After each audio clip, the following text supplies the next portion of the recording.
Itisha mavela, ingisha wase. Mwone, tingisha mameza. Itisha mavela, ingisha wase. Ingisha wa.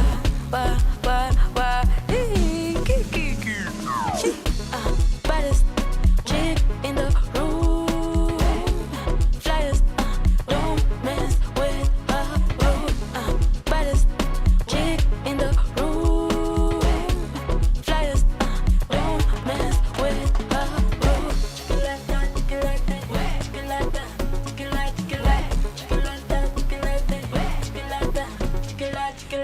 Soy cadumbolo, soy cadumbe, soy cadumbolo, soy cadumbe, adumbe angungori, soy cadumbe, soy cadumbolo, soy cadumbolo, soy cadumbe, soy cadumbolo, soy cadumbe, adumbe angungori, soy cadumbe, soy cadumbolo, soy. Baddest chick in the room. Flyers, don't mess with her. Baddest chick in the room. Flyers, don't mess with her.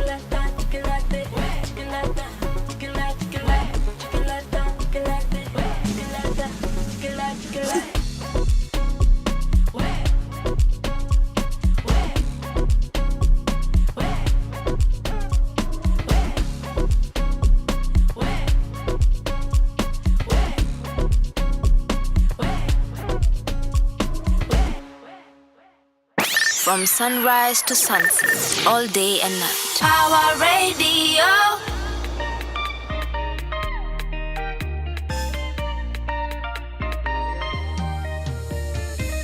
Show by show, waning'ang'ania. Muziki kwangu violoso na wapakulia. Champe man of the year. Hola, ngoja kiasi, change inalia. Nimepitisha mileage, engineer, nahitaji guarantee. Engineer, utafika saa ngapi? Engineer, nahitaji service. Hebu nikueleze huyu wangu mami, hatambui kama mimi ni msanii. Nikiwa na yeye mimi ni engineer, nikiwa na yeye mimi ni engineer. Hebu nikueleze huyu wangu mami, hatambui kama mimi ni msanii. Nikiwa na yeye mimi ni engineer, nikiwa na yeye mimi ni engineer. Macho yangu ni skana na mikono ni spana, na vile umebana ninakuja na spare parts, na kupiga oil check na kupeleka road test, na vile naipeleka gari ama kweli ni ungwana. Makelele na sauti punguza mdogo, nimefika kwenye bar, nitaifinya iende. ninapiga kona left, napiga kona right, nimepita traffic lights, gari iko fine. Hebu nikueleze huyu wangu mami, hatambui kama mimi ni msanii. Nikiwa na yeye mimi ni engineer, nikiwa na yeye mimi ni engineer. Hebu nikueleze huyu wangu mami, hatambui kama mimi ni msanii. Nikiwa na yeye mimi ni engineer, nikiwa na yeye mimi ni engineer.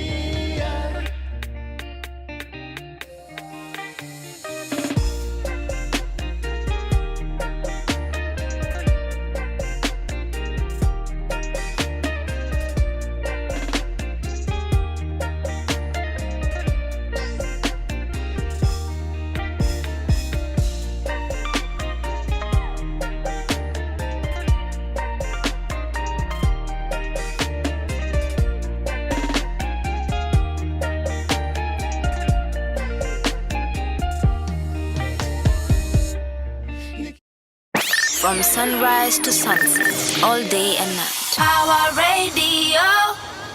Good morning, ladies and gentlemen. A good morning to you, boys and girls. How are you doing? My name is Caroline Murote, and this is Sheversations, the place to be if you want to have a conversation about the girlies. Good conversations, triggering conversations, empowering conversations, and most of all, conversations that leave you feeling impacted. Yes, I am here on your airwaves on Power Radio, our YouTube channel, and Power Radio, the website, and from 11 a.m. to 1 p.m. every single Monday, Wednesday, and Friday. And Karibu, welcome on this very beautiful cold Monday morning. It is very cold, Jameni. It is very, very, very, very cold. And the first thing that comes to my mind, other than please cover your chests, Mimi, first of all, I have rebuked spirit of homa. Anybody who is coming to me, akiniambia, nikona homa, I'm telling them, I cast that sickness out in Jesus' name. There's nothing else I'm interested in. Because let me tell you guys, last year almost took me out.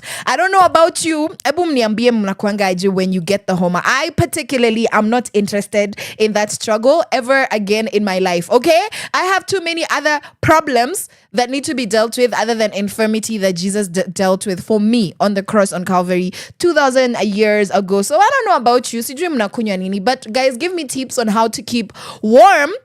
Na msiniambie get a cuddle buddy, because that's the second thing. The second thing that comes to mind is this is weather for two. This is baby making weather. Guys.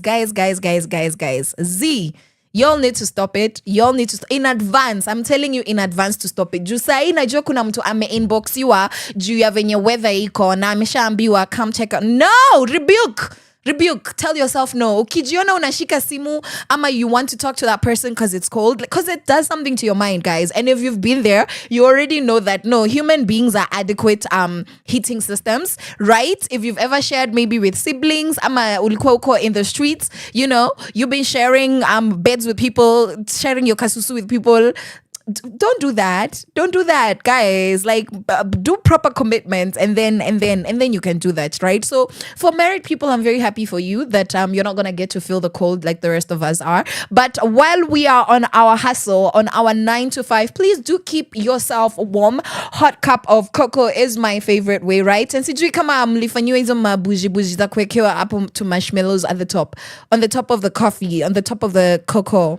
Not coffee, the hot chocolate and the cocoa, you know. If you didn't know, please go waste money. Truly, it's a waste of money. But if you have it, go use money, buy marshmallows and put the really small ones, guys, not the big ones. The big ones, no. The really small ones, the tiny, like the small marshmallows, okay? Like the small, if you can see the pinching between my thumb and my index finger. And then you just sprinkle them on top of your, well, I don't think marshmallows are sprinkled. Just throw them there on top of your hot chocolate, on top of your cocoa. And you're welcome. You're welcome. Let me know how that experience is. As for this morning, what is keeping us warm? We have been kept warm by Brandy Minor and Umoja Sound saying baddest. Alafu Maga, my engineer. All right. And right about now, I'm gonna throw you into Like You by Chico and Kinoti and Better by Motoria. My loves, my Sheversations, please do not move. Do not move. In fact, go call somebody else. Tell your mother to tell your father, tell your sister, tell your friend and your cousin that Sheversations is on right now, and I am excited. So I'm gonna see you. Musisonge, don't go anywhere. From sunrise to sunset, all day and night. Our radio.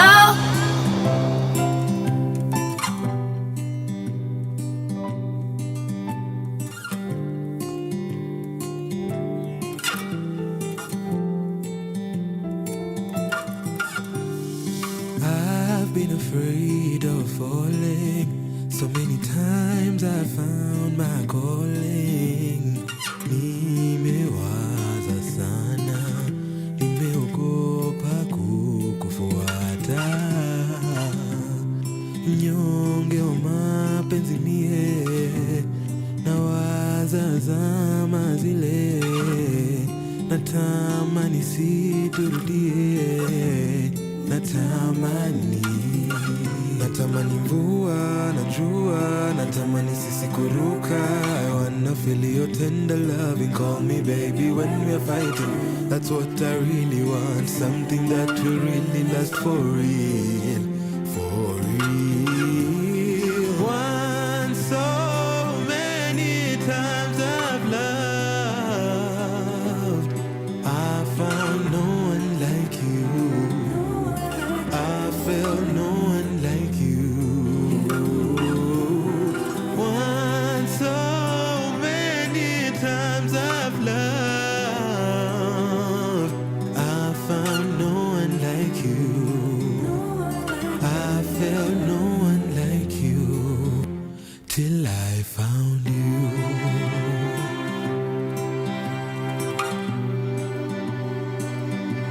Till I found you.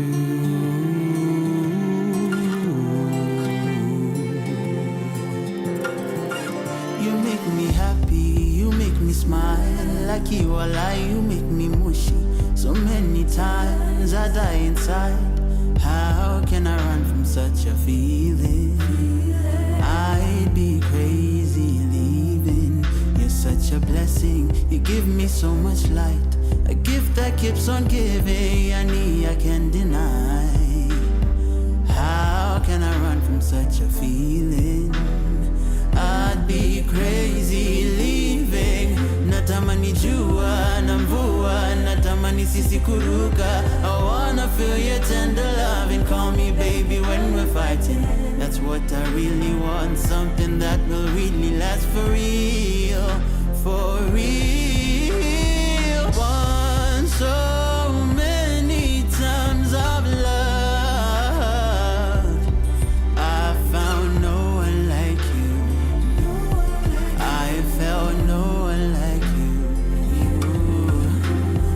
Once so many times I've loved, I felt no one like you.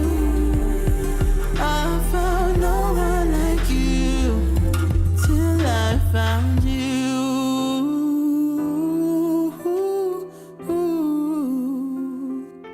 Till I found you.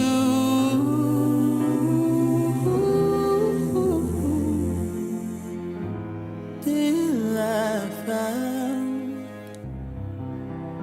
From sunrise to sunset, all day and night. Our radio.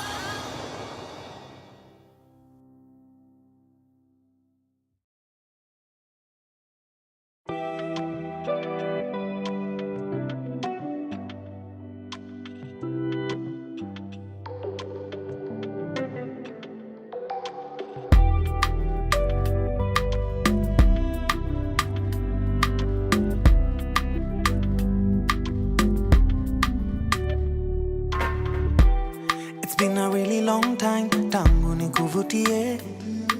I only called today, But I think about you every day. Najua nilichoma, yeah. I take the blame. Juu tangu iyo day, I've never been the same. Find me at B&D off late kila weekendi. Nimekosana na wengi, lakini sisi I'm regretting. I know you know me well, usikate juu niko mlevi. Please don't hang up on me, niache niseme ukweli. I've been upset cause no one loves me better. Hata wanipende aje, na wapenda shingo pande. I know you're upset cause no one loves you better. Hata wakupende aje, utahepa someday. I'm not stalking you, niliona umepost pictures are cost. Your new man doing the most. You seem happy, you seem so happy.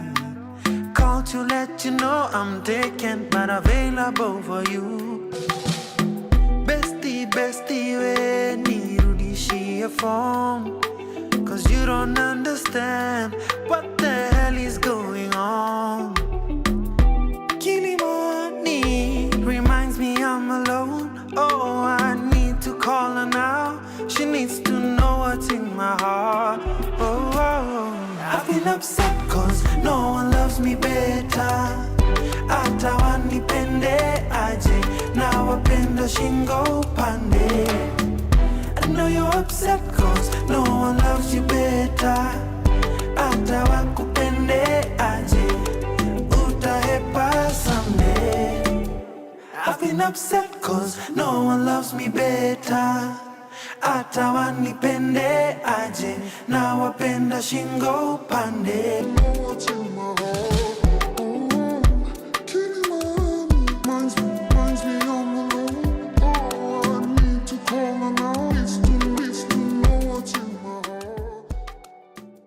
From sunrise to sunset, all day and night. Our radio.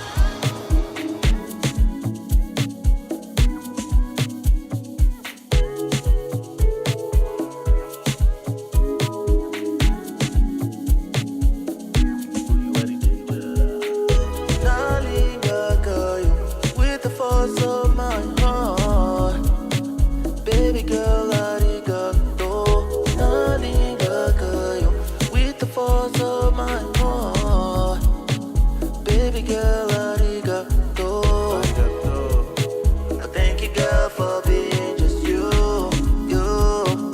Thank you, girl, for being just you.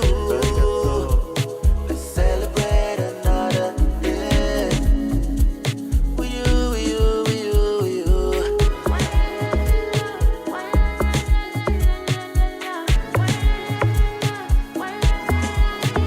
Just you.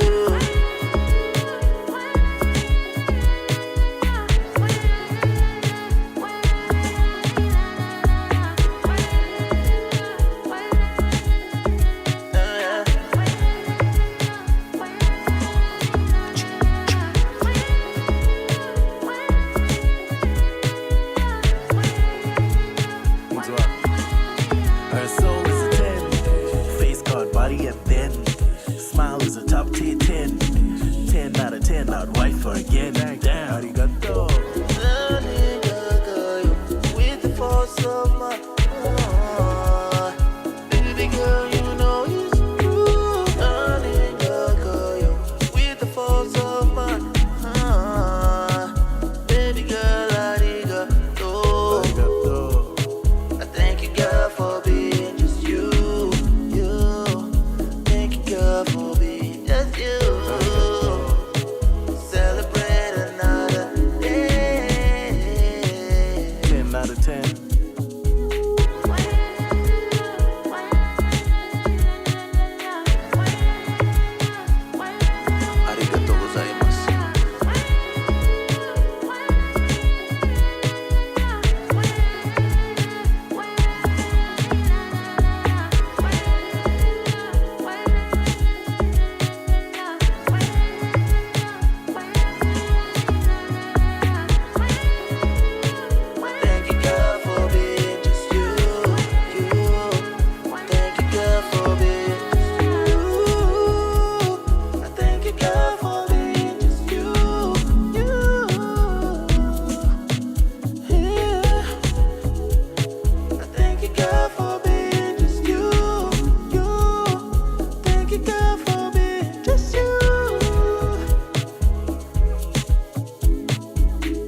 From sunrise to sunset, all day and night. Power Radio. Karibu, welcome back. Welcome back. And the time is 22 minutes past 11. And the place is Sheversations already. And you are listening on Power Radio. Our hashtags are hashtag tune in Power Up, hashtag Power Radio. And for Sheversations, it is a hashtag Sheversations, hashtag Sheversations with Caroline Murote, a hashtag art of expression already. I hope that you were enjoying the show so far. I am enjoying the cold. Sometimes it's weird ukitoka from outside and then you get into into somewhere warm and then it feels nice. I don't know. It's that feeling. You know that feeling that you get when it's raining and you're warm and you're indoors and you're not getting rained on. I don't know what to call it. It's just an feeling. And that's how I'm feeling, right? And tumekuwa na the good sounds of Like You by Ochiko and Kinoti.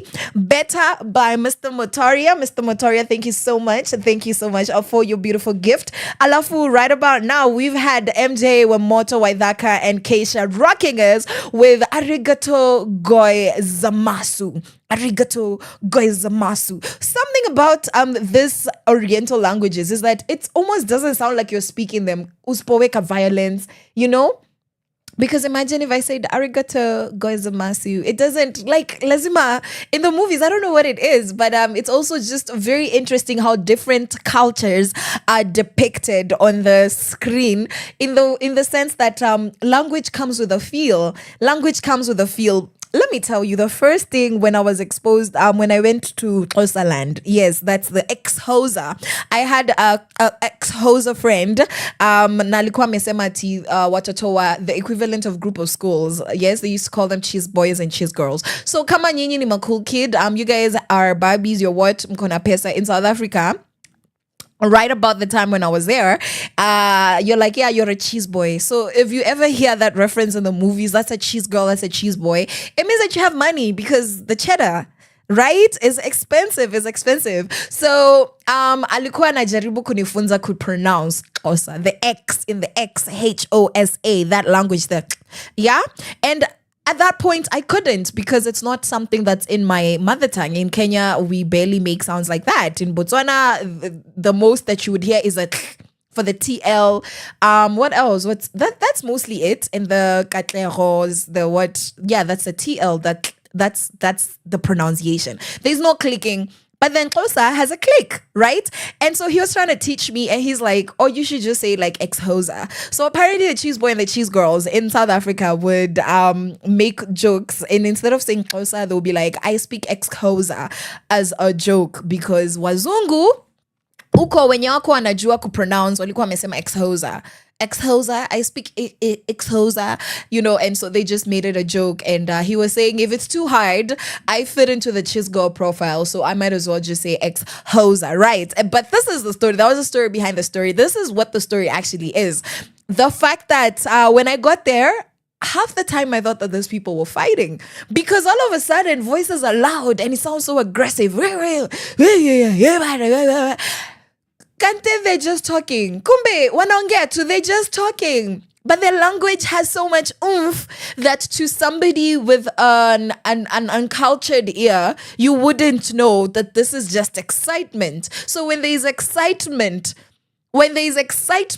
around Xhosa people and you are not Xhosa, let me tell you, you're going to think that they're fighting. I can promise you're going to think that there's some sort of argument happening, but that's just because the language is and I think Japanese has that same thing. Because why? Did I just see arigato and then I just started going like It's just that beautiful thing that makes you really appreciate different cultures, really appreciate different points of views, and just reminds me that perspective is very, very important. Perspective is extremely important. And if you're not understanding somebody, if you don't understand a particular group of people, the key is to see whatever they're saying from their perspective. And that's something growing up as a diasporan child, as a foreigner. Yes, as a kwere. That is what foreigners are called in Southern Africa, particularly Botswana and South Africa.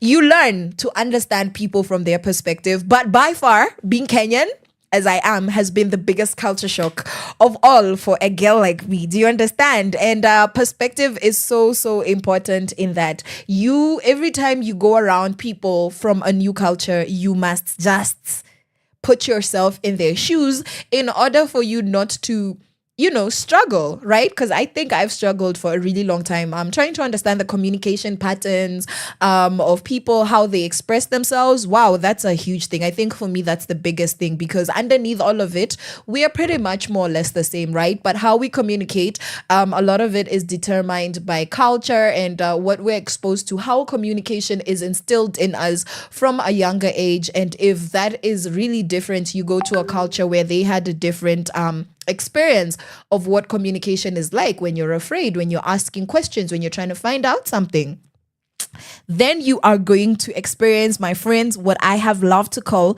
culture shock. Very shocking. Very. They don't call it culture shock for nothing. It's because you're shocked. So me, the whole time, every time mtu ananikalia kwa matatu, I'm like, Every time somebody just bumps me in town and they don't say excuse me, I'm like, I am constantly shocked, guys. I'm actually pleasantly surprised that the shape of my mouth is not in a constant O, because it's always like, what?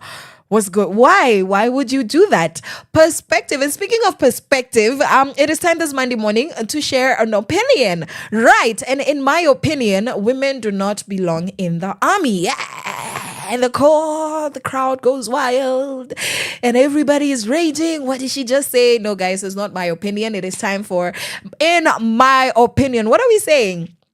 This morning, we're talking about women in the army. Do women belong in the army? Girlies, we said we don't want to fight. We say they're making us freedom fighters. We are living out a Sarafina broad daylight, guys, okay? Kenya needs to make a Sarafina movie, okay? Because I feel like, we are experiencing the Soweto uprising, the June.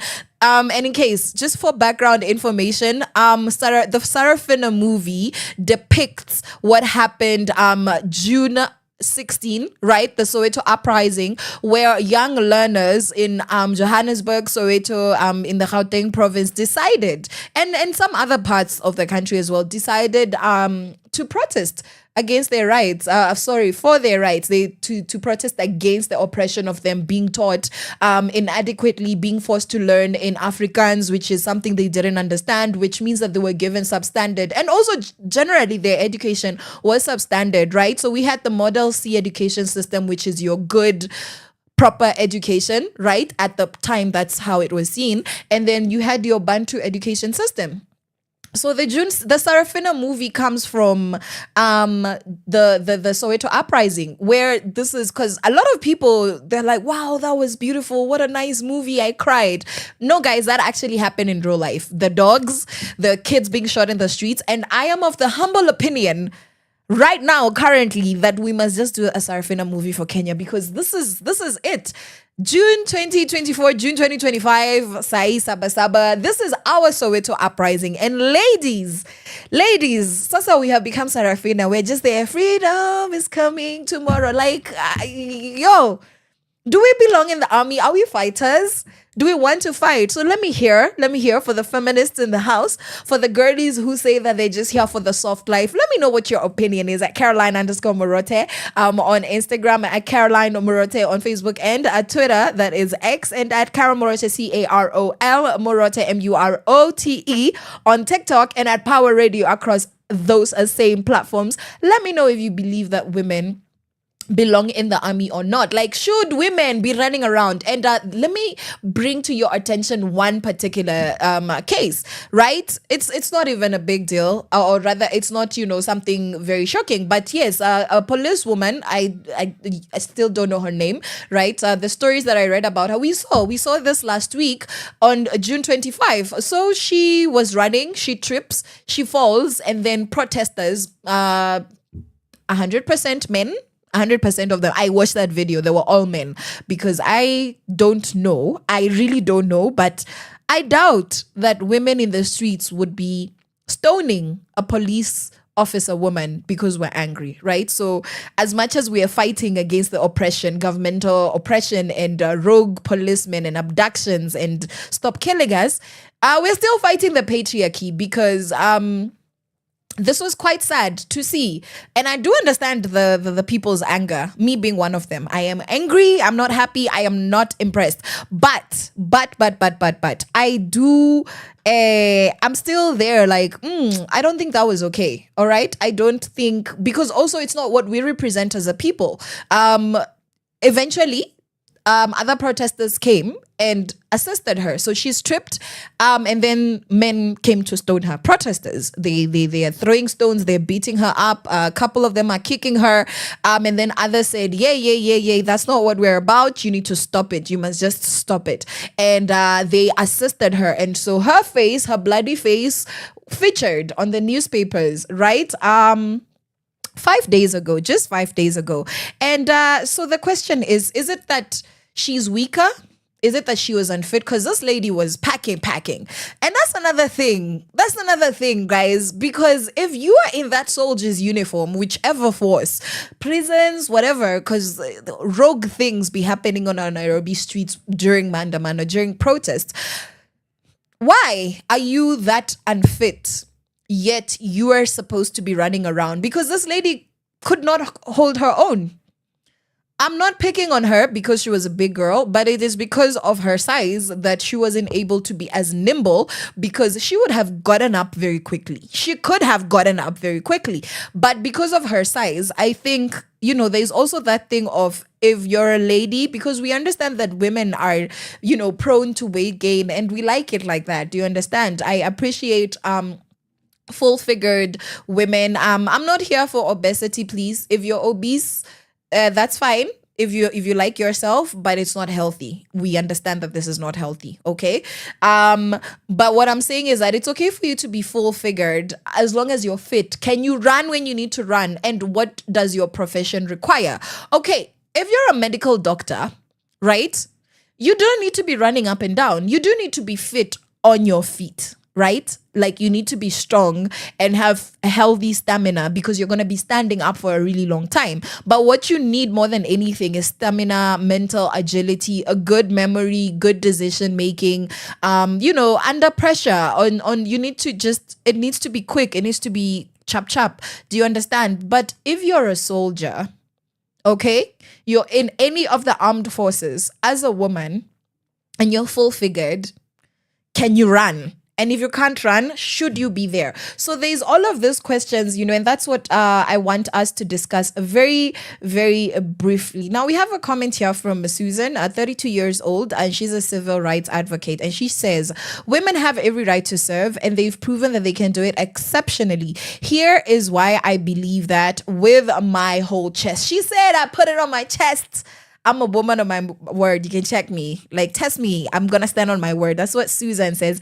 And she says that combat effectiveness is not only about strength, right? So this is for the girlies that are saying that women absolutely belong in the military and are just as effective. So that's the first one, that combat effectiveness isn't only about strength. It's about a strategy. Okay.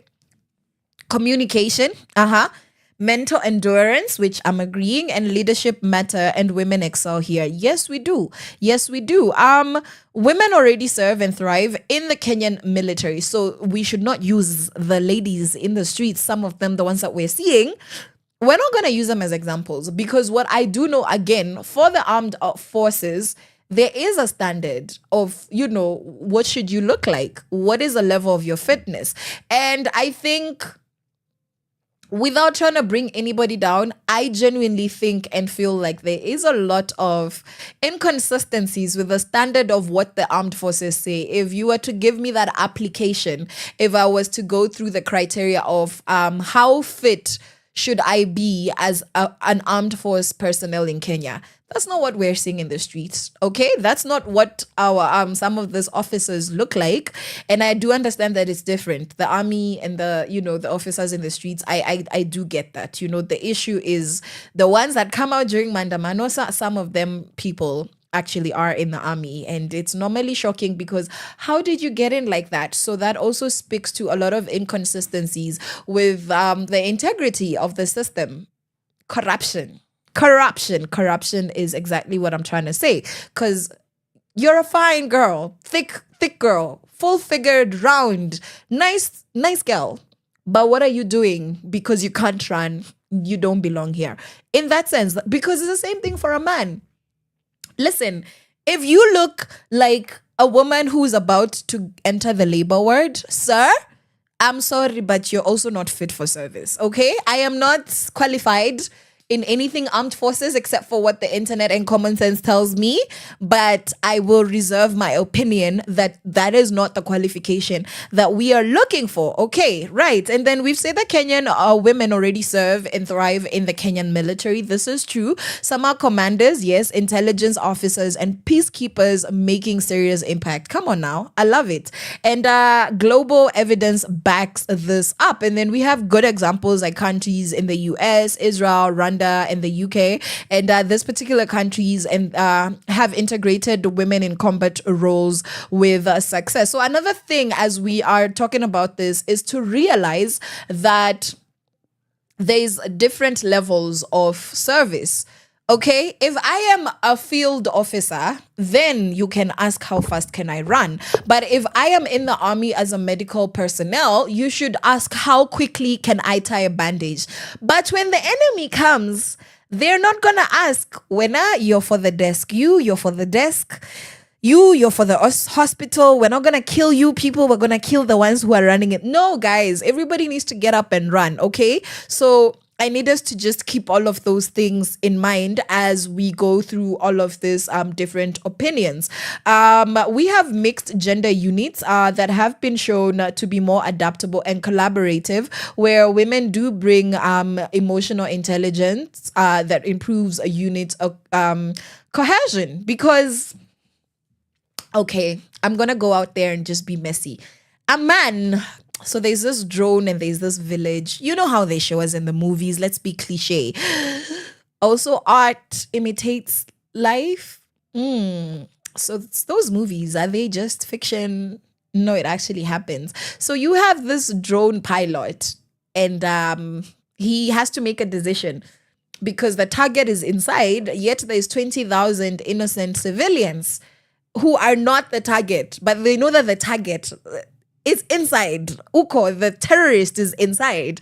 And they're hiding, or he's hiding amongst them, right? They might not be complicit. So a man would just be like, just shoot them all. And a woman would be like, no. So like I said, I'm going to be messy, but there's those arguments where, you know, emotional intelligence is a very valuable form of intelligence. Soft skills are extremely important. And women...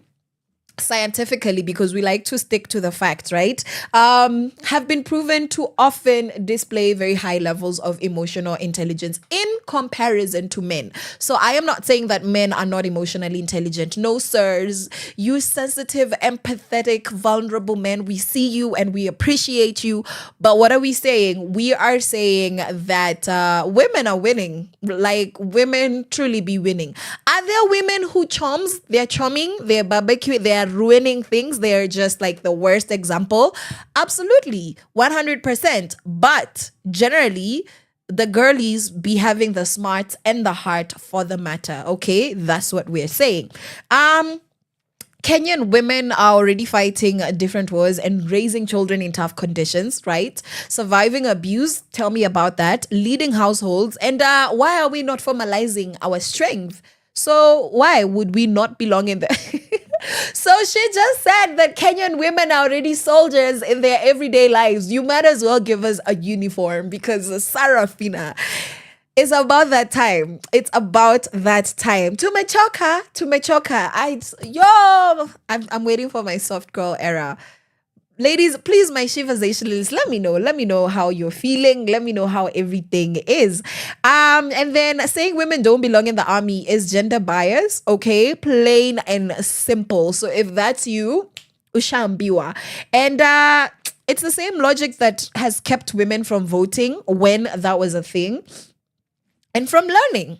the girls are not, I'm not even going to validate those points by saying them out loud. Okay. And you best believe that women are disciplined, resilient, and mission focused, right? So you need to ask any woman who has juggled work, she's juggled the family, she's juggled side hustles, as well as masomo. And a lot of women in their postgraduate studies, guys, a lot of the girlies currently taking up their masters and their PhDs, you best believe that they understand what it means to juggle career, family, and they're working. There's somebody who's working, whether it's scholarship, most of them tend to be working for their studies, and you have kids, you have a husband, and then side hustle. Gosh, no, we already know. We already know how to be disciplined. We are resilient. We are mission focused.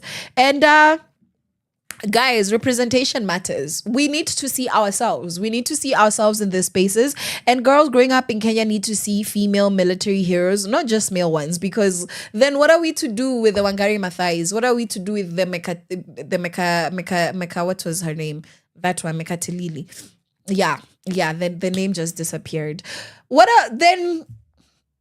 Then why do those stories exist? Why do those stories exist? Why do we shout these women out? I am not saying that we must go and, because, even as kids, we can see, guys, I'm sorry for the feminists who want to believe that men and women are the same. We're not the same. In that sense, it is reductive to put it in that sense. Boys will start fighting. At the age of 3, this child is jumping on other. I'm not saying girls won't. But like naturally, where you've just allowed them to do whatever they want, boys are more likely, without modeling, without them seeing it on TV, without them seeing anywhere, they are more likely to just start fighting for no reason. For no absolute reason. Okay, all right. Because why is it that there's girl wrestlers who are also popular, they're famous, but then in schools, in a primary school nearby right now, it is break time, and I promise you there's a bunch of boys doing wrestling. Even though they says do not try this at home, they are trying it. They're like, we're not at home though. We're not at home. And they're doing it. They're fighting, and the girls are like, no, y'all are stupid. Because they low-key, okay, let me stop. I didn't finish that statement. Do not accuse me of saying things I have not said. But when do we get to see representation, right? So yes, boys are more prone to combat. They're more prone to physical aggression. They are more prone to play aggressively, right? High energy, if the word aggressively triggers you.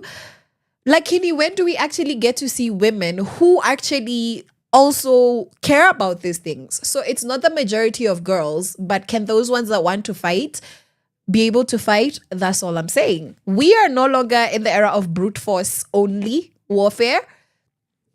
Warfare is not just fists. Mnaniskia, it's not just throwing rocks and kicks and, tumbling on the ground. No. We have cyber defense. We have drone strategy. We have peacekeeping.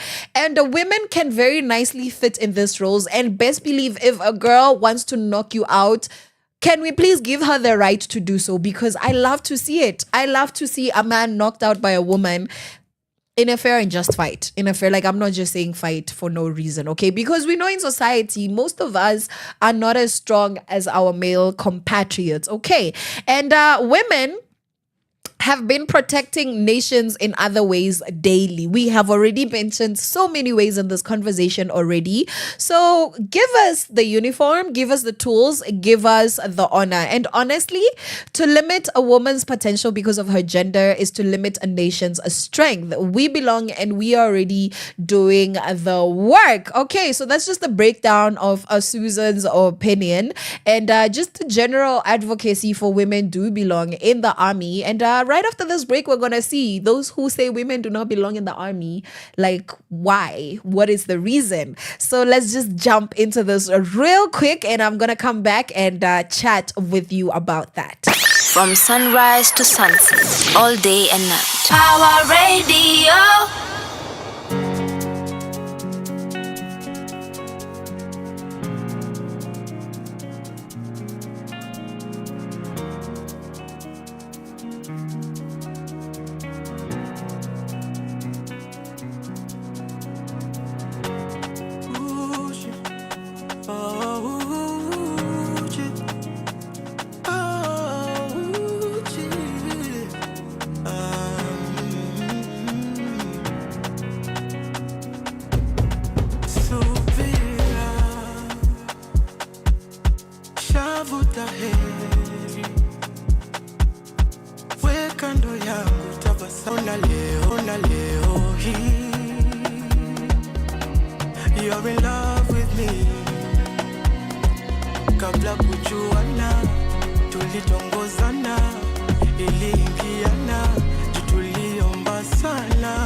When I saw you walk in your wedding gown, whoa, whoa.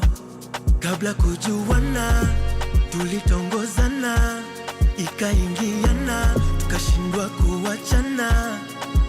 Ona leo hii, hey, you're in love with me.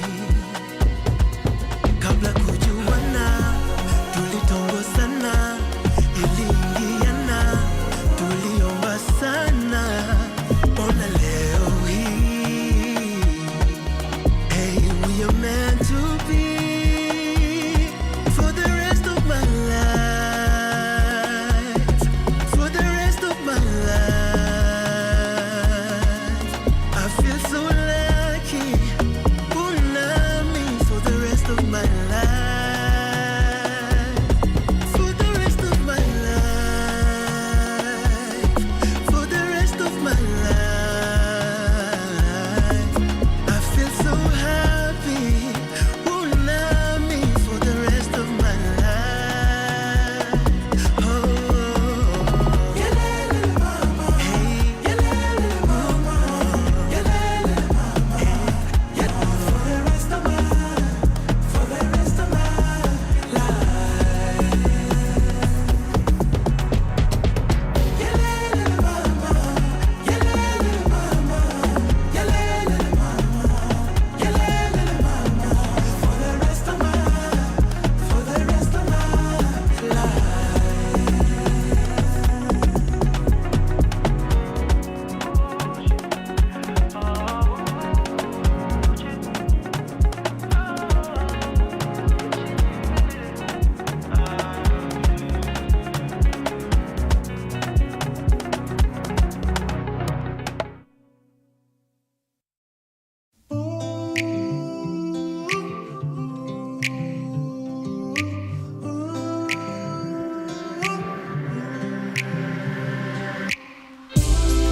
I lost faith in finding me. I lost faith in finding meaning of all the songs I tried to sing, of all the songs I wrote to sing. Sometimes life could be so real, strangely heaven out of season. I don't believe in truth, but I do believe in you. Everything I do will be done from my heart, and every move I make will be made up of love. Every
From sunrise to sunset, all day and night. Power Radio.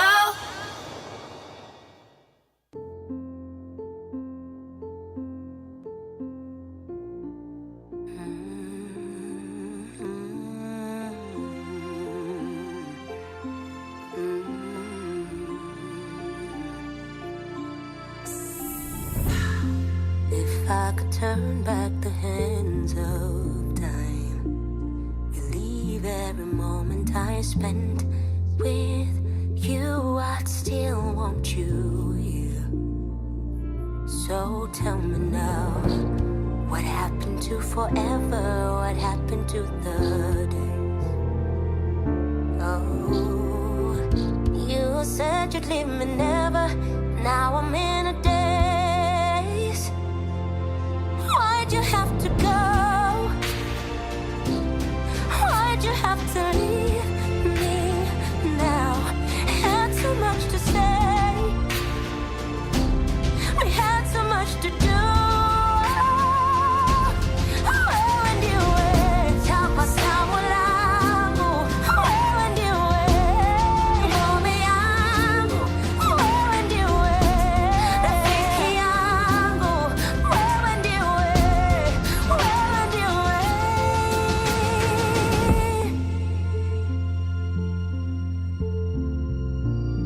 Time can never erase your face. No, no, no, no, no, nothing can ever take your place.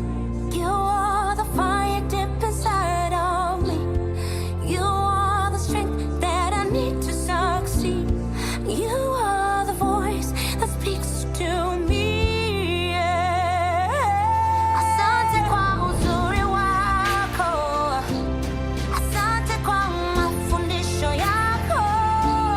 Yote uliyotenda yalikuwa mema, twakusujudu.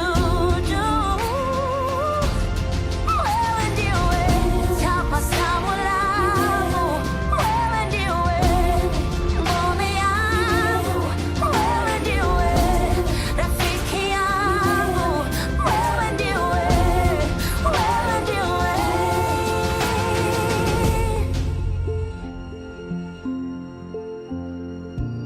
I'll never turn back the hands of time. So here's what I'll do. I'll make you proud. I'll make you smile. And do the things that you left behind. I wanna thank you for being my friend. For being us.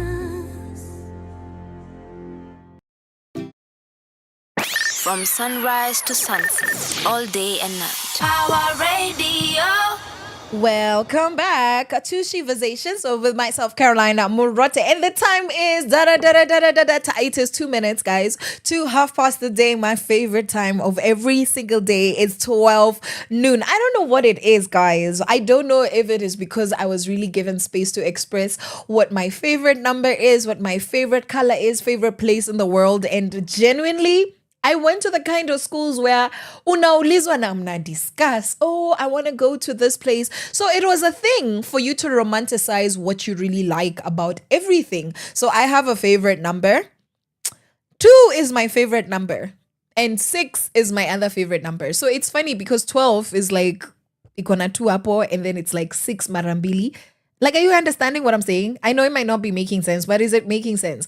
12, it's just, so even I have a favorite time of the day. I have a favorite time, like the time is 1:30 the day. That's 12 noon. And then I have a favorite time of the day, time frame of the day, and that's dusk. Is it dusk? Dusk to dawn. Dawn is in the morning. Dusk is right after sunset. Is it before? It's right after sunset. You know, like when the sun is setting and then when it sets and the sky is still pink, when they're not clouds, not today's weather, guys. Please do not use this Nairobi weather as reference. Do not use this Nairobi weather as reference, okay? That's my favorite time of day. So, what is your favorite time of day? Please let me know. What is your favorite time of day? What's your favorite number? I want to get to know you. Yeah. Hi, with the intention of becoming besties. Hi.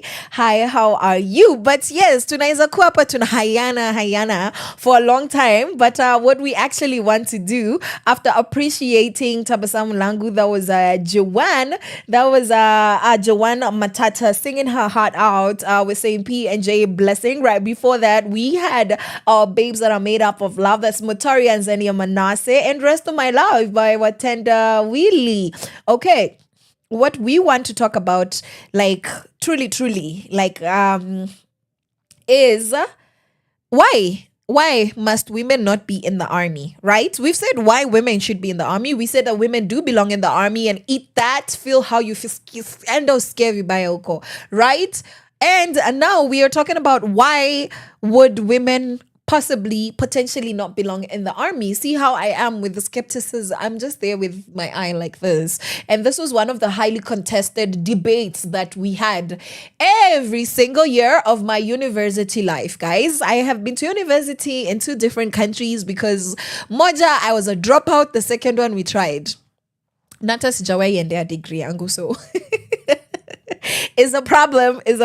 Me and the education system, guys, we are always Usain Bolt. We're always running. I don't know what that relationship is. But this is a discussion that in universities, this is something that, especially in the liberal arts, let me just say that in the arts and in the humanities, you will tend at some point, if you're doing IR classes, you are doing political science classes, you are doing philosophy, you're going to talk about this in journalism as well. This was a very interesting one because we do talk about female journalists in the field. Are you fit to be running with the cameras, or do we leave those things for men? Okay, like if I'm a journalist, as I am a journalist, am I fit to be the one holding Larry Mado's camera as he tells off the armed forces that are trying to harass innocent youths in the streets during Mandamano? Should I be the one there, or is there a better reason why a man should do it? So those were very they were very, like, I have a lot to say and just the craziest opinions. Guys, do not go to a university where you allow people to speak openly in classes, because the things that some people say, they should just go where people are not allowed to speak. Some people should not open their mouth and speak in public, because one time, tell me why, me who has paid school fees, I did not pay the school fees. My parents paid the school fees. God bless them. And sitting there, supposed to be getting a good education. And I'm glad, because I was educated that they're idiots. And this lecturer asks us, do you think that women should be in the army? 20 marks discussed. There were not 20 marks. He just wanted chaos, and chaos he got. Because tell me why this gentleman lifts his hand and says, men can fight, women cannot. And then 3 girls support. And then somebody who I had considered to be my friend. You know, this friendship of I see you, I like you, but we're not close. Like, you're my, like, if we were working together and we met a new person that I knew, I would say, hey, this is my friend so-and-so, but we're not actually friends, but like we're friendly and, classmates, and we share spaces and we like each other. And she opens her mouth to say, no, women should not be soldiers. They should be at home taking care of children. I went in my seat. Like, have you ever felt a spirit trying to leave your body? Because I was like, okay, but like not every woman has children. And all the men in the army, 99% of them have children, even the ones that they have not claimed and openly accepted as theirs. So then we're really talking about this. This is your argument of like, no, we belong at home. No, like she said that. And I'm like, okay, but like also in the office, what about women who work shifts or women who have to go abroad for work? Shouldn't they? Because they have children. Well, men do that and they have children too. And she said the craziest things, guys. I became dizzy. Have you ever become dizzy and nauseated and there is nothing wrong with your body, but the things being said are making you sick? That was what I experienced. I don't know about you. You tell me what you think about that. But I doubt it would be the same reaction because you could never hear it the way it was said. We should have just recorded live. I wish I could go back into that memory and just record what she was saying and what the first guy said. Because the first guy said it and I was like, okay, whatever, man. Continue mansplaining. Okay, that's not mansplaining. I'm just being messy. But when the girl spoke, my heart was ripped to, I was like, okay, just throw my femininity away because we do not have women that understand what we are fighting for. Like all of you freedom fighting women and men who fought for women, just go back to before, because there's somebody here trying to return us to 20 years ago. Now let's dive into the army is not the right space for women. Scream! They might have some valid points. Let's hear them out. Yes. So I do ask my viewers, my listeners, what do you think? So this is from a 46-year-old Mwende, not her real name, from Eldoret, and she's a retired army wife. And she said, girl, I'm not saying women aren't brave. I'm saying the military as it isn't built for women to succeed safely or equally. And here is why. Yeah. Can you guys tell how biased I am? No, but I'm going to sober up. I'm going to mature. We're there. This is mature, Caroline. The military is deeply male dominated. Can we get an amen? That is true. Women are often determined, isolated, and over-sexualized in such settings. And all the girlies that have gone through sexual molestation and harassment in the army come out. And we would be having a whole conference because those stories on the internet are nauseating. It is completely nauseating how many women have gone through sexual molestation just because you have a vagina and you are in the same profession with men. Okay? It is disgusting. So Mwende, you have a point there. Harassment is rampant. No, now we are pressing. Because reports from Kenya and other nations show that female soldiers face high rates of assault and retaliation. So we can just use the example of the lady in the streets last week, the soldier in the street last week, or the officer. Yeah. Because men will take advantage of the weaker one. There's a reason why rape is a war strategy. There's a reason why taking your women and your children is a war strategy. It's not fair, but it works. Why? Because, guys, let's be honest, physically, we're very vulnerable. Chances of a man who is wanting to do the bad thing, doing the bad thing to you, he will do the bad thing to you because mentally they're not okay and physically they can. They're supposed to be strong to protect us. Ladies, there's a reason why men are stronger than us. I didn't create. Don't come and fight me. Don't come fight me. Oh, I don't need a man to protect. In the streets you do. You need a man to protect you in the streets where there's other men. You need, even men are afraid of fellow men. So if you're a Power Ranger, you're strong, you're superwoman. I'm very happy for you. And I'm not saying women can't, because I know that there are women bodyguards. I know that there are women soldiers who kick booty. They kick bum out there. I understand that. But generally, this is what we're saying. We're saying that women will be targeted because of their physical disposition. Like, not disposure. What's the word that I want to use? Disposition. English is here. We are learned. We have studied. We've gone to school. Thank you very much. And another reason why we might want to say, when I say we, remove me every single time, that the army might not be the right place for women is that combat roles are physically intense. Well, on average, women's bodies are not built for the same endurance loads and can endanger the unit. Okay, try carrying a baby in your belly for 9 months. Tell me about physical endurance. What do you mean? This is not my opinion. I love that this is not my opinion because I can attack while defending, okay? And also fighting the equipment. So sorry, Studio Mike, you have done nothing to me. You've done absolutely nothing to me. This is not your fault. I'm so sorry. Right. And guys, when we're talking about physical endurance, y'all are doing women dirty. But I also want to be reasonable and say that I understand that that's not what we're talking about, okay? Because this is prolonged. This is how long are you going to run for? How long are you going to lift something for? How many men can you carry who are wounded? Somebody whose leg has been shot off, whose arm has been fractured in battle, in combat. as a woman, how many will I be able to carry? Because a man will carry 2, 3, 4, 5 and save them, just get them out of danger. And women will, but we're not going to endure for as long as a man can, because again, physically, we're not built like that. So I get it, but I still want to fight. Okay? Not in the army, just this argument. Okay. Pregnancy and maternal health complicate deployment. I'm screaming. So because I want to bring life into this earth, now you must say I'm not reliable. Okay. So now let me just fight. This is not me, because they're saying what happens when a soldier gets pregnant, a woman gets pregnant in war, in a high conflict zone. So yes, should you be doing boinky boinky? Should you be doing those things? The body Olympics, should you be doing them? It's your right. Are you allowed to do them?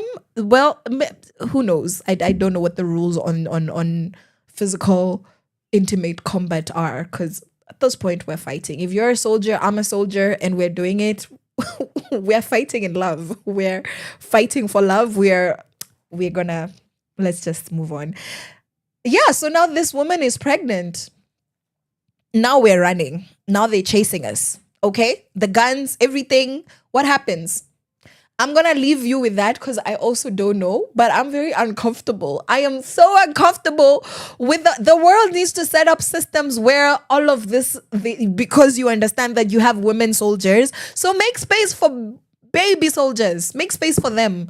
Have buildings and stuff. So I know that that's not convenient, but do it anyways. You might as well say you're not going to hire women, because it's a very thin line. It's a very gray area of this is valid. And I get it, right? I get it, because an accountant, her pregnancy might not affect whether you get paid or not. All right? But a soldier needs her body physically to not be pregnant, because the same way a bag on your shoulder is a heavy load that will slow you down when you need to run, you need to fight, you need to lift, you need to move quickly, is the same way a pregnancy would. Let's not lie to ourselves. Pregnant women are waddling around everywhere. We love them. They're beautiful, but they just look like, they're just like wobbling around like cute little penguins. Swollen, cute penguins is what pregnant women look like. I love it. It's beautiful. I'm going to be one of them soon. Soon as my husband comes and puts a ring on my finger. You who's wasting my time, stop it, okay? But I do see what we're saying, that we cannot expect pregnant women to be running like every other person. It is not realistic, okay? And the pressure to prove oneself leads to burnout, right? And this is in the spaces where women are often pushed to overcompensate, to be seen as equal or tough enough. This is stupid. Because why are you making women compete against men is what I would say. And then somebody else would say, I'm a debater, so it's really problematic when you're saying your own points and the other person's points and you see the point on both ends, right? So no, don't make women fight against men. Okay, guys, in combat, in the battlefield, realistically, nobody's checking. I'm only going to shoot the ones with penises and testicles, and I'm going to leave everybody with ovaries and vaginas alone. In the battlefield, nobody is doing that. Everybody is shooting to kill. You see Murkomen and his shoot to kill order, which is completely irrelevant and complete nonsense. Please be constitutional, because what was that rubbish? It's shoot to kill in war. All is fair in love and war. Yeah? The love part is not, I'm not validating that one. But in war, all is fair, because nothing is fair, because the point of war is we are no longer being fair. We are going to kill you until you concede. We are going to destroy your land. We are going to make your life hard. We are going to starve you. We are going to... That's what a war is. Cold war, physical. Nobody is checking, are you a man, are you a woman? So it does make sense that women would feel pressure to be just as tough, to be equal with men, because now you've come against the Undertaker version, Goliath version of a soldier, and you cutesy little girl. You're strong, but where are you going though? Where are you going when this man decides to crash you, sit on you to heaven? Hopefully, hope you've given your life to Christ. That would be nice. Okay, and there's also a lack of female leadership in the army as a point towards why the army might not be the right space for women, because very few women are in top ranks, okay? And young recruits really lack mentors and fair advocates in the chain of command, because now somebody has touched your boob. They have really fondled you. It's disgusting. It is wrong. Who are you telling? You go and see the man in the office, the one who's above you, and he's like, because he's also been touching boobies for the longest time. He's not going to help you. Unfortunately, that's something, just being silenced and not being assisted, being ridiculed. And then now women who have gone through that, now you're hard. Now you don't even have boobs no more. You're like, I am just like you, man. Me and you, flat chests, all of us, because that's what it takes to desensitize yourself against sexual oppression in that space. And now you're in a position of power. Now you don't listen to small girls. You just want them to get used to it so that your life is peaceful, because the men won't stop. And now are you going to be, after you've worked so hard to get to your position, which a lot of people don't believe you deserve, now will most people defend you? Like, will they support you that know you're supporting young girls who are being sexually harassed? It's hard. It's a tough life. I see why some people think or will say that the army is not meant for women. And at this point, I'm starting to agree. So let's see where we go. And women suffer in silence. A lot of women are afraid to report abuse or speak out, fearing demotions or being labeled as weak. Did I not just say? I was ahead, because did I not just say suffering in silence, being silenced because you can't take it like a man? I cannot take it like a man. I do not have testicles. I cannot.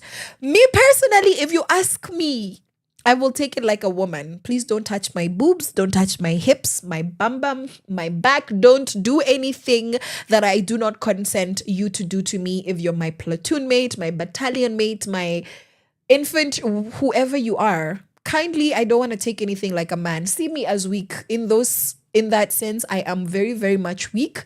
If my body parts are involved, I am weak. Leave me alone, right? And this is why women are often silenced, because they don't want to be seen as weak, because weakness in the army gets you killed. We have all, if you had a normal upbringing where there was a TV in your house and you just was left there to entertain yourself, or you forced issues and entertained yourself even when you're not allowed. You've watched probably somewhere at some point in your upbringing a movie where weakness will get you killed. Boy, that line is, I can see it in so many movies. Like, weak does not cut. It doesn't cut it. You can't be weak here. I have seen so many crime film dramas, Law and Order, NYP, all of them police things, where women are constantly, the women characters in positions of leadership in this police and detective forces are always saying, as a woman, for a woman, you have to be twice as good for you to get half the respect. It's not a joke, okay? Now, the army's culture hasn't evolved fast enough, right? It is still governed by outdated, hyper-masculine values. Well, also because maybe war is also outdated, just fighting and trying to destroy nations altogether. And the army existing is legitimized by the existence of real threat and real danger in society, because people still don't want to share power. But it is human to err, which means that we are not shocked that people are behaving, this behavior. It's not supposed to shock us, right?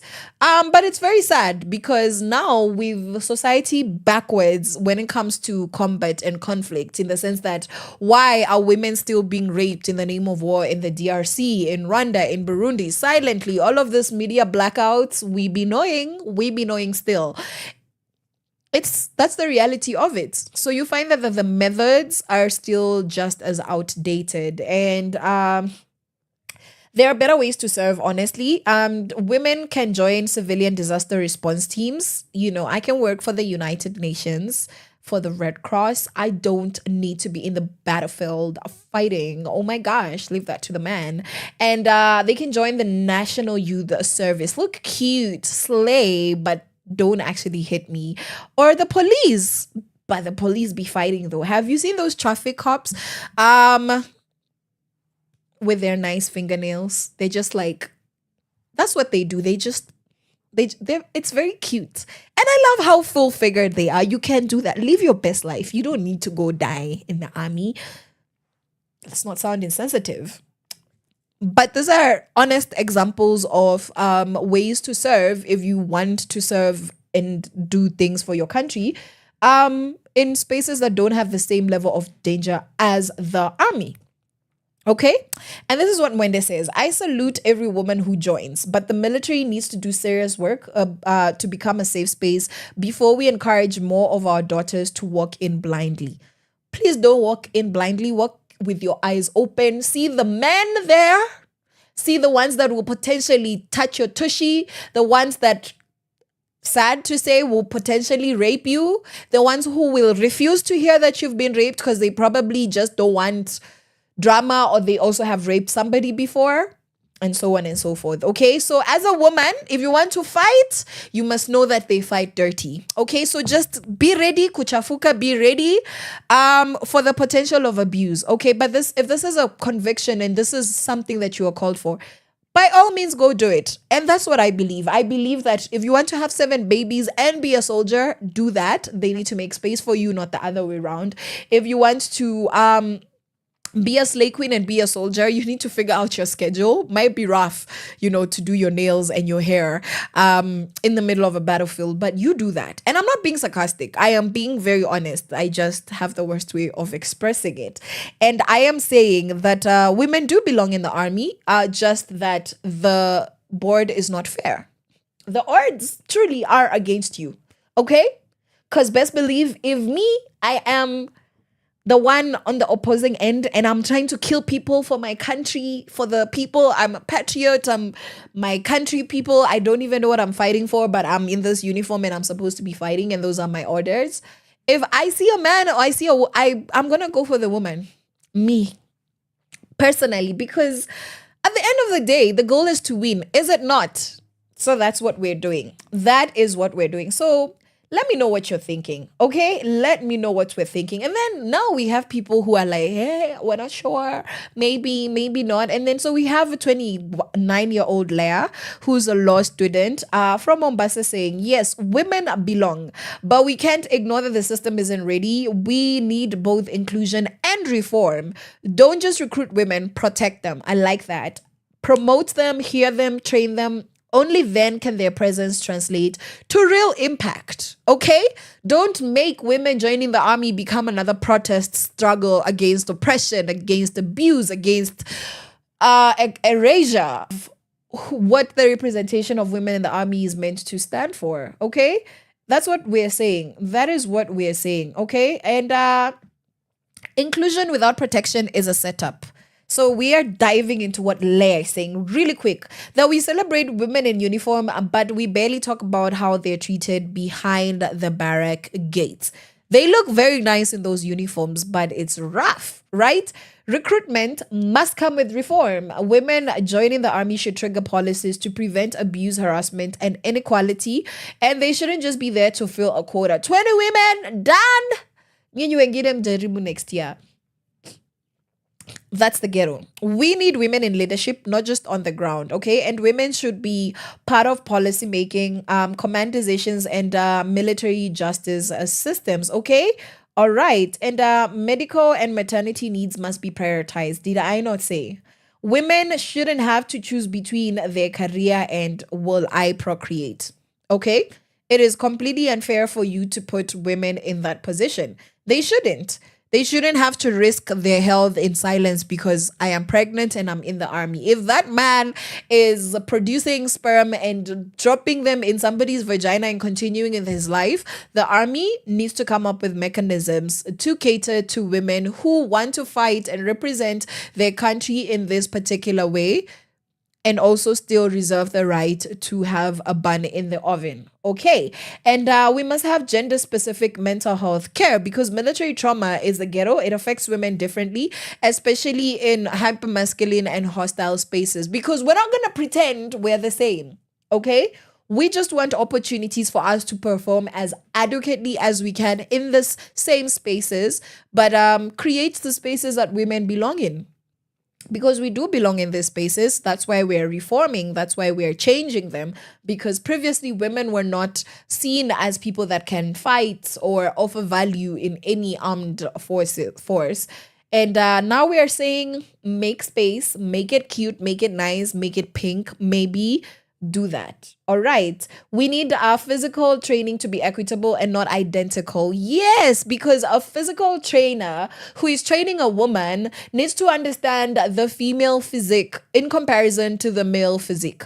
Okay, you're not a good me who knows nothing about physical trainers. I don't know anything. I am not qualified. I am the most unqualified. Even as a physically fit person, I am also unqualified.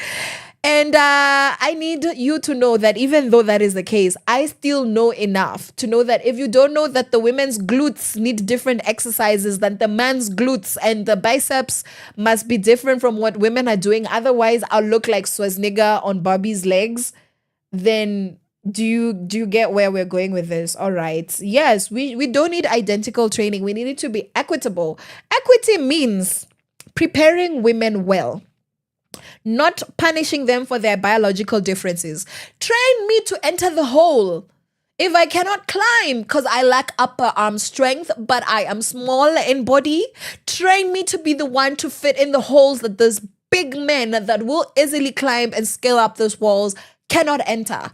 That is called being smart. Ladies and gentlemen, work smart, not hard. And our culture needs to change. Culture change matters as much as training, right? You can't just train a woman to fight. You must train men to serve alongside her with respect. If you're just going to push a man anyhow, because y'all are not delicate creatures like that. You're delicate, but not like that. Listen, you must learn to have men serving alongside women. Okay? And I know dead bodies don't know gender. Bloodshed doesn't know gender. I do understand that. I get that. We've said that. However, there is no way you're shoving me around and throwing me around. Play shoving me, play fighting with me the same way you're doing it with a man, okay? Like, we need to understand this is a woman. She can finish you, but like, be a gentleman while you're finishing each other. Like, understand that this is a woman that can finish you, but while you're not fighting, this is still a woman, okay? Handle her accordingly. The same way you're gonna grab a man across the chest. Don't be grabbing a woman across the chest the same way. Find another body part to grab. Is that fine? We have agreed. You guys are good students. I love that. And the public, you and me, civilians, people who are not in the armed forces. We are not talking about police, National Youth Service. We are talking about the army. So I need you to pay attention. The public must change its view on female soldiers. That is why we're having this conversation, because we need to understand that there is something everywhere where we're talking about women. There is something for us to notice. There is something for us to pay attention to. And there is a call to action. And the call to action for us today, if you're here listening, watching, is that your view needs to change. If it is not helpful to the progressiveness of women in the army, your view needs to change. Because why are you telling people you're too soft? Even some of these men are too soft. Even some of the men, before they were told you're strong and you're powerful, you can do it. I have beaten 2 boys in a fight. The only 2 fights, physical confrontation I've ever been in my life was with 2 boys, right? One in primary school and one in high school. I have never fought a girl. My sisters do not count, because siblings, if you grew up in the same house with other people that came out of your parents or cousins and you grew up together, if you didn't fight, you guys were blessed, okay? Siblings, yes, fought with my sisters. I leave that alone. I leave that one alone. No. Like, we're actually fighting now. You've upset me. And now we are boys, 2 of them. And I won. I'm so sorry, boys. I know you know yourselves. So Brian from Standard 6 and Trevor from Form 3. I remember. Shout out Pakalade Primary School. Standard 6, Brian. You remember? And Trevor is a Bonington Senior Secondary School. Yes, shout out to those boys who trusted me enough with their masculinity to beat them up. Girls are not as soft as you think. Girls are not every girl, that can't defend themselves, all right? And then, you must be too manly now. Women in uniform. But can we just stop it? We need to stop it. The public needs to have better opinions of women soldiers. Women soldiers are just as feminine as the rest of us, but they need to put on that masculine face, that hard, the bravado, needs to be there because guns don't check if you have a vagina. Do you understand? Bloodshed, knives, combat, they don't check for that.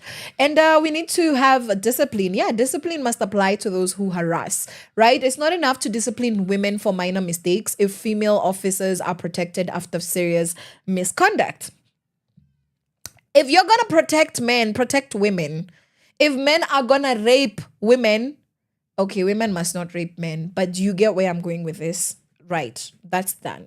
Let's open up a more non-combat military role. So for girlies who are sick and tired of being groped, sick and tired of being called soft, sick and tired of being told they can't like the color pink and reproduce accordingly, then let us allow women to thrive in engineering spaces, in cybersecurity spaces, in the army, logistics, intelligence, and peacekeeping roles. And these are just as vital to national defense. Okay. So yeah, we belong, but we also deserve to belong safely. We deserve a system that doesn't just welcome us, but is actually committed to keeping us safe, respects our power and our presence. Boys and girls, let me know what you think. Do women belong in the army? Do they not belong to the army? Yes, because we've heard from Susan, we've heard from Mwende, we've heard from all of them ladies that have said that we need to look at this in different ways, okay? And that is our conversation, in our opinion, this particular morning. We're just going to have a jam and very quickly talk about women in the digital age, because this is a conversation we've been having. Cybersecurity, just violence against women online and how just the onlines allow that to happen. So just a reminder of what we're saying about art, women, and the digital age. But let me know what you think about women in the army. Let me know. And I'm going to be back before you know it. Your kind of music, all day, all night, right here on your only station, Power Radio.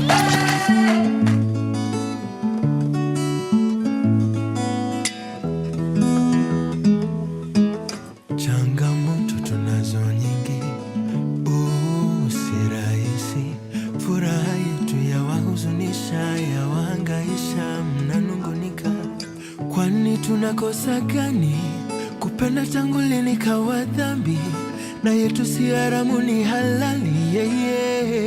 Nina maswali siamini, ndugu zanguni hampendezwi na furaha yangu.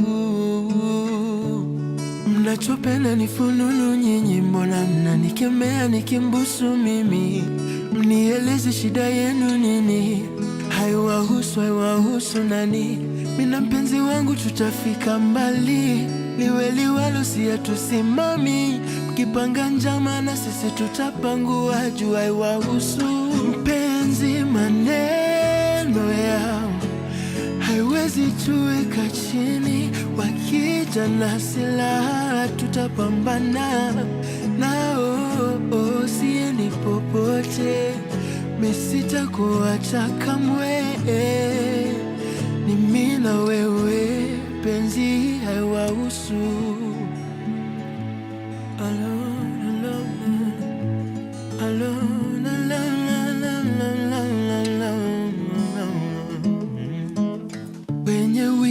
Wenye wivu mtukome, mliokosa washikaji njoo na nimeshiba. Nilipata kitu bora vile nilikupata. My lover, nakutaka till forever. It's you and me. No one could ever take your place. Mnachopenda ni fununu nyinyi, mbona mnanikemea nikimbusu mimi? Mnieleze shida yenu nini? Haiwahusu nani? Mina mpenzi wangu tutafika mbali. Liwe liwalo siya tusimami. Kipanga njama na sisi tutapangua juu hewa. Maneno yao haiwezi tuweka chini. Wakija na silaha tutapambana nao. Siendi popote, misitakuacha kamwe. Mimi na wewe. Maneno yao haiwezi tuweka chini. Wakija na silaha tutapambana nao. Siendi popote, misitakuacha kamwe. Ni mimi na wewe, penzi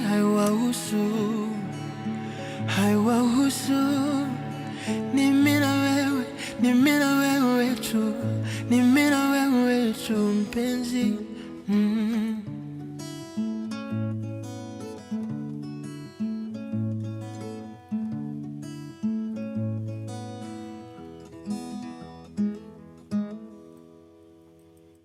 From sunrise to sunset, all day and night. Power Radio. Power Radio, karibu tena. The time is 37 minutes past half past the day, otherwise known as 23 minutes to 1. And that is how many minutes we have for our conversation, our Sheversation this particular morning. I hope the cold is wrapping you warmly. Yeah, because there's no other way for me to say, like, no. Every time somebody opens the door to the studio, I'm just like, I curse you. I love you, but I curse you because it's cold. It is cold. That was a haiwahusu. Israel onyach haiwahusu, imagine mapenzi yetu haiwahusu. Guys, kama umefichwa kama bangi. Na unaambiwa haiwahusu. I'm so sorry. That's all I got to say. That's all. I'm not saying put your business on the onlines. I'm not saying tell everybody your business, but I'm also just saying, msitumike vibaya. Don't be used vibaya. Don't be used bad. Okay, in all manners of direct translation, I have tried to convey my message, and I hope that it has been adequately received, because enyewe haiwahusu is none of our business, okay? Don't come telling us when things go wrong. Don't come telling us, because it was never our business to begin with. It's not going to be our business now. But if you're my friend and you're being battered in a relationship, I will come there, we'll beat that man together. Or that woman, depending on who's doing the battering. Right? Women beat too. Women, they do. Okay. So what are we talking about? I'm still waiting for your opinions, but what are we talking about right now? Women in art and the digital age. What does it look like? What does it actually look like? We're talking about digital tools. Your cell phone that is so useful for mandamano. And we have democratized creativity, okay? You do not need you don't need an expensive studio. You do not need an expensive agent. You don't need a degree. Actually, degrees are very useful, but you don't necessarily need one. You just need a phone, a vision, and access. Access is your password. You need your password. You need to just go there on Instagram. You need to buy data, have access to Wi-Fi. So yes, small costs on your end, or just you walking to that place where there's free data, free Wi-Fi, and then you can become an artist. That is how easy it is, okay? And we need to look at what the Kenyan girlies are doing, right? There is apps like Canva, tukona CapCut, tukona Photoshoot Express, we have Blender, we have Procreate, yeah, and we are using those to create digital art. We're using those to create video reels. We're using them for posters, for animation, for 3D graphics. Come on. And pia kuna AI art generators. Have you guys heard of that? Mid Journey or Dale, right? That's Dal.e. And this particular AI art generators are allowing women to explore visual storytelling even without a formal art training. So spaces of girls like me being told you must go and work for the UN and learn French instead of drawing art. That's what I was told. I was told art is for unserious people. Those days are over. I don't want to hear those stories anymore. And kindly right now, if you are a millennial parent, I'm not going to address others. If you're a millennial parent telling your child that they shouldn't do art, they should do French instead, please do better. Kindly do better, please. Okay. And we have artists using video editing arts to turn their process into content. Okay.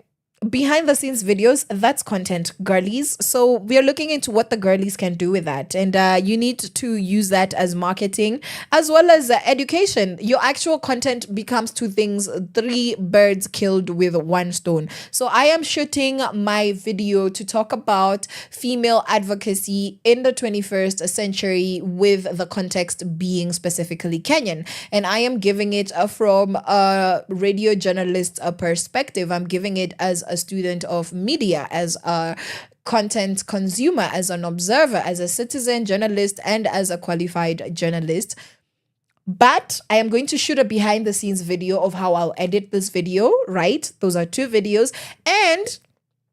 And bloopers. Those are shorts. Those are your Instagram reels, okay? So you market that. So now I'm going to take bits and pieces of this and I'm going to use that sponsored ads, throw that on Facebook, throw that on YouTube, depending. Of course, you need to curate your content for the particular platform that you're going to put it on. But you understand what I'm saying. So that's how easy it is nowadays. But the ease is in the consistency because it doesn't bear fruit until you stick with it for most people. Okay. And now we have examples. We have Wangeshi Mutu. She's a US-based Kenyan artist whose surreal collages mix tradition and futurism. And then we have Gathoni Washuka, who's a Nairobi-based visual artist who explores femininity, grief, and healing through the art. So for my listeners, if you're listening, you're watching, which tools have you tried to express yourself? Okay. Nobody wants to listen to your poetry. Have you recorded the video and put it online? Okay. Okay. Your blog, is it updated? What have you put on there? Which digital tools would you like to learn? So let me know so that, we can bring people here, experts that are going to teach us how to be tech savvy, to be modern girlies, to be up to date and empowered. All right. And what does a digital storytelling and advocacy look like?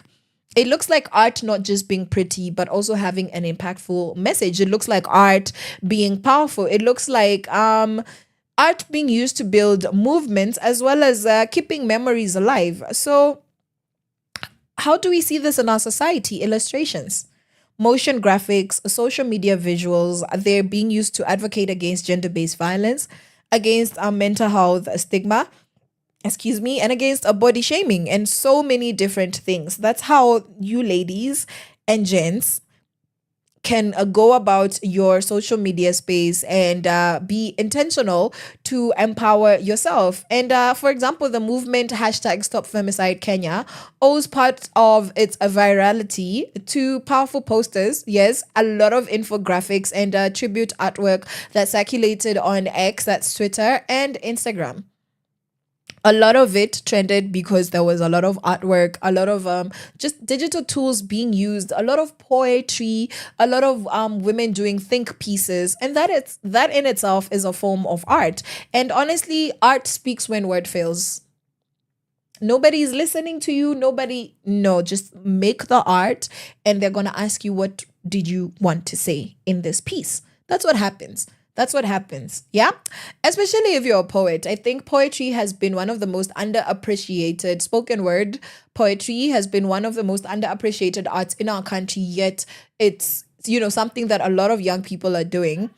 And right now, you have a spoken word artist, you have poets being interviewed on national television, poets being invited to international events, flights, tickets, everything paid, just so that you can go say whatever you're saying on that stage. And if they won't listen to you, put it somewhere, put it in a song, put it in a poem, make art with it. And if nobody listens anyways, you have art, you have something, you have a legacy, you have something to show, hey, this is what I did. And yeah, a lot of artists have actually illustrated real femicide victims to restore their humanity. That I am not just a statistic. I am a person with a name. I was somebody's daughter, somebody's mother, somebody's friend, girlfriend, somebody's auntie. I was not just a random person. Yes, I've actually seen some images of, the young girl that was thrown over the balcony by her uncle a couple of weeks ago, and they've already illustrated her online, and it's just beautiful. Like, don't just make the whole story of her life a tragedy. Don't dehumanize her just because she is now dead. It's very sad, tragic, unfortunate, but they are beautiful. Who was this person other than killed, other than victim? Who were they? And visual campaigns like Your Body is Not a Crime Scene and My Dress is Not a Yes have been designed by Kenyan creatives and shared thousands of times. All right. Yeah. And Part 254, we had an event last year. The Behind the Mask event, where we were making a visual proclamation of we do not support women being killed. We do not support a femicide. We do not support gender-based violence. And it was a beginning, just a way to launch the 60 days of activism against gender-based violence. And that is an example, and that also included just capturing that, putting that on the onlines. And at the end of the day, your activism and your piece of art also becomes digital storytelling, which means that a lot of people, a wider audience that originally would have, can now access your art. And I want to ask you guys, how has a piece of art ever changed the way that you think about an issue? For me, honestly, because writing is art. It was the diary of Anne Frank. Okay, she wrote about the Holocaust, and I would read this. I think I read this book when I was, I think I might have been 12 or 13, and she was 14. Was she 12 or 14? She was a teenager when she wrote this book. If you've not ever heard of it, you need to Google, look up videos, The Diary of Anne Frank. And she was a teenager living in a concentration camp, and the German Nazis were wiping out the Jews, and she died in the Holocaust. Very sad, but they found her diary and it was published. And that really changed how I viewed what that meant, to wipe out an entire race of people, an entire demographic of people. That moved me, and it helped me understand the Rwanda genocide, the Hutsis against the Tutsis. That really helped me understand that, oh my God, this is something that the capacity of human evil, it made my heart more vulnerable to other, more empathetic rather to other people's sufferings, and the collective trauma that the Jews went through, and also the Rwandese people. So when I meet Rwandese people, I always have that at the back, and Burundians as well. Sorry, I meant the Burundian. But there's genocides that has happened, right? Is it the Hutsis and it was the Rwandese, yes, but also Burundi has gone through something similar, and the ethnic cleansing, it's disgusting. But when you meet such people who have such a different historical context than yours, that actually influences their mannerisms, the way they communicate, because if you ever meet Rwandese and Burundians, they stick together.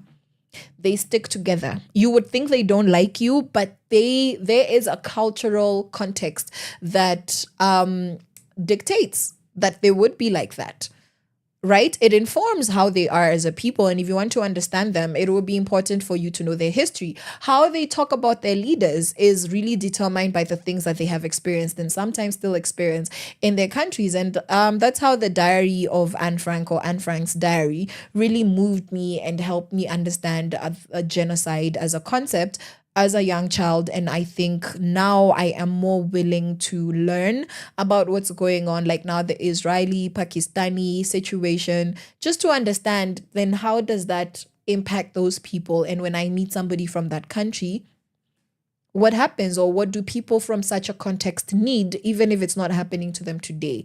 Like the Rwandese and the Burundis are something that was overcome years ago, that particular context. And then people that are experiencing it now, if I was to support, if I was to be in solidarity, what does that actually look like? And another question I have for you guys is, can you actually name a campaign where artwork moved you emotionally? Yeah, so the scars behind the mask, that one did, because we had a sex worker on stage, and she shared stories of how one of her very frequent and pleasant, well-paying clients who would based abroad would come into the country and get her services, how one day he tried to kill her. And she still to this day does not understand why. He just wanted to kill her. Like, they've done the act and now he's strangling her and trying to stab her and literally is trying to kill her. And yet they had that client, relationship for years. That really moved me. So the scars behind the mask was interesting, because you also hear about gender-based violence survivors and how do they end up there? And one of the stories is that, when you're raised in the streets, and not as a street child, but when you're raised in the ghetto, there's things that you never hear. You never see stable relationships. You don't see healthy examples of masculinity. That really, honestly, that moved me. And the poetry was just so beautiful. It just gives you a heightened awareness that you might think you understand a particular issue until you hear it from somebody else's mouth, until you hear somebody else's lived experience, and it forces you to become more empathetic, or at least knowledgeable. Now you're more aware, so you're more likely to make better informed decisions. And very quickly, the last thing I want to touch on is that we can make money online. Okay, women are selling digital prints. I've seen a lot of girlies with tote bags that they've printed out, physical copies, right? And then also commissions via Instagram shops. We can have WhatsApp business. You have Etsy if you're savvy enough to get your stuff on that content, on that platform. And then we have NFTs, which are non-fungible tokens. And they offer a new digital marketplace. So you really must go do your research on this. And even though it's not yet something that's mainstream in Kenya, we do have Kenyans doing it. And a few East Africans have dived into that. So in case you're wondering, how can I make money online as an artist? Go and look into NFTs, and there's a recent interview of Victoria Kimani. In case you don't know who that is, you can have none of this. Toto, you remember? Victoria Kimani, we knew her as somebody that was signed by Chocolate City in Nigeria. She's currently an independent artist, and she was on Kwambox's pod box. I think that's what it's called, the pod box. Yeah, that she does with Kerry Martin and Joyce Minor. And so they were hosting her. She was one of so they just have, they normally have a guest and have a very nice conversation. And she was talking about NFTs, and she said that she made quite a bit on NFTs, and she explains a little bit about that. But you might want to go do your due diligence and find out if that's something that you might want to dive into. And when it comes to global audiences, right, and global clients, M-Pesa and PayPal, you can link your PayPal to M-Pesa, and earn money on global platforms in euros. Earn the dollars, earn the pounds, take their money, girl, get your bag. It's possible with you can digitize your work and sell it, right? So find out how women like Wamboi Rove, who is a Nairobian-based illustrator, have turned their Instagram pages into fully operational galleries. Like, you want to buy? Then pay me right now, even though it is on Instagram. And also just Insta shops, right? When you click on something and it takes you directly to the store. And that is a way that we can take advantage of the digital era as artists. Okay. And I want to know, girlies, boys, do you support women creatives by buying or sharing their art? If you want an artwork, utanunua that random one that you find on the streets, which is okay, or do you actually know people that are making art and you've you've saved their post, and the minute you get money, then you're able to put it towards a purchase. You have people that make clothes around you that are your friends. Do you patronize them? And what are some of the creative side hustles that could benefit from digital exposure? I think some of these gents along the plant babes have gotten it. But the ladies, the furniture, these pieces, the woven baskets that are mostly anywhere where there is a fancy estate, you're bound to find those. But you find them a lot on Kiambu Road, Kienda Ukoloresho, Kienda Luakabete. And you just find all of this handmade crafts, chairs, woven baskets, statues. Those are the people that need to come online. I don't see enough of that. So a hustle idea is for you to go and work with such a person, digitize their work, help them understand how visibility marketing would actually get them sales, and get paid. Okay, market for people who do business physically but don't know anything about the onlines.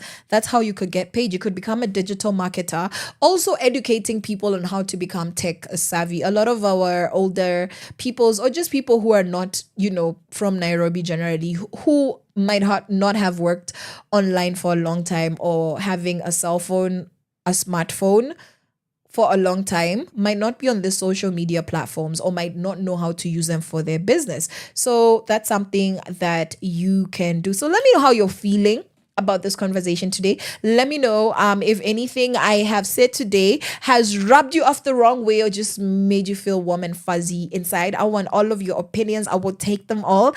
As I have told you before, I am at Caroline_Murote on Instagram, Caroline Murote on Facebook and on Twitter, and at Carol Murote, that's CAROL Murote, MUROTE, on TikTok, and at Power Radio. Let us know what you think. Hashtag Sheversations with Caroline Murote. And that has been our Sheversation for today. You have a happy Monday. Come on, not to form. Nairobi Cinema, 5 p.m. to 9 is a place for you to be. That's going to be Fitness in the Word, run by Reconciliation at the Cross Ministry. I'm going to be there, crying to my father about this cold and you men that in our government as well. So I hope to see you there. And I'm gonna leave you with some warm, soulful music. And I'm gonna see you guys on Wednesday. Bye-bye. Mwah. From sunrise to sunset, all day and night. Power Radio.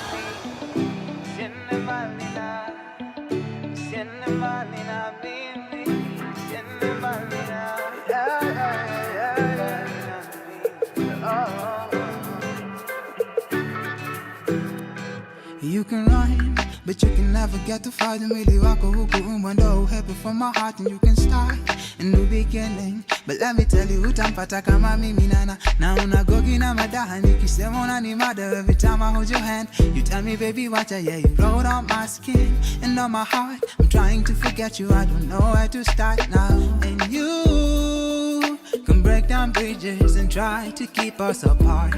Why is I jenga kuta uzibe ufa, but I get right through your heart. And you can go away to distant lands if you want to, but I'll be right there waiting for you.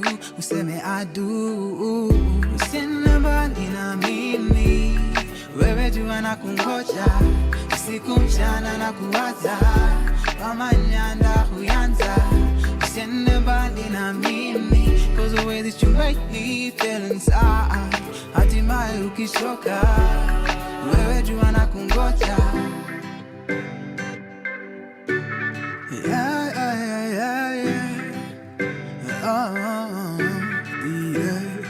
So mina saka iganji ndo kuche tu starehe pamoja. So mina saka imali ndo kuche tulehe piki moja, yeah. But ukisema ni kupush tutapush, na ukisema siku utakuja nitabook. Nikusanye mavazi nikuchoche na my look psychedelic like the way I'm coming through for you. And you can break down bridges and try to keep us apart. Why is I jenga kuta uzibe ufa, but I get right through your heart. And you can go away to distant lands if you want to, but I'll be right there waiting for you. Useme I do. Useme mbali na mimi, wewe jua na kungoja, usiku mchana na kuwaza, kama nyanda huyanza, usiende mbali na mimi, cause the way that you make me feel inside, hatimaye ukishoka, wewe jua na kungoja, jibu basi kwako mtagonga, kaupendi moshi basi ganja ntagonga, wacha wakusanye waongee watachunga, nilisema kwako nimekwama sitatoka. Now let me wait for your loving and pray upon it.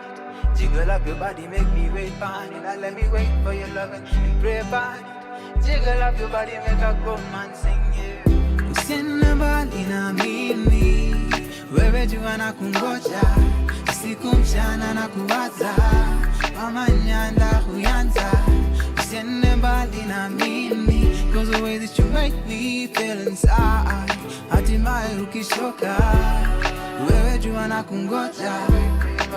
Wait for your loving, wait for your loving, wait for your loving, wait for your loving, wait for your loving, wait for your loving, yeah. Na kungoja, wait for your loving,